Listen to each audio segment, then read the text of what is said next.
Perfection takes flight. Nature created something special in the bee. Its flight mechanisms have long perplexed scientists, an aerodynamic marvel. Now, a Newcastle electrical engineer is trying to mimic those complex patterns of flight in the lab. So what we're looking at is the first prototype of a robotic insect.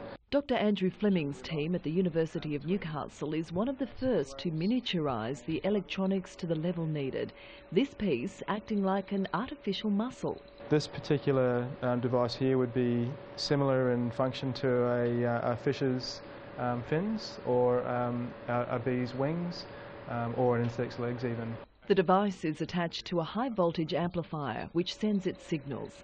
The engineering challenges are huge. The plan is to start simple and work up to more complex designs. The first goal is to build a robotic fish, and then we'll move on to a walking robot, but the ultimate goal is definitely a flying robot.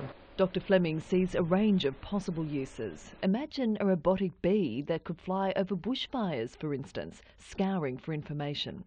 The project is an extension of his work with nano-positioning control systems, a way of looking at the tiniest of things that can't be seen even with the most sophisticated optical microscope. For example, in cancer research, it's what people are trying to do at the moment is actually open up the cells and actually see the mechanics of what's going on inside. Dr. Fleming has just been named a rising star by Newcastle Innovation, with more projects set to take flight.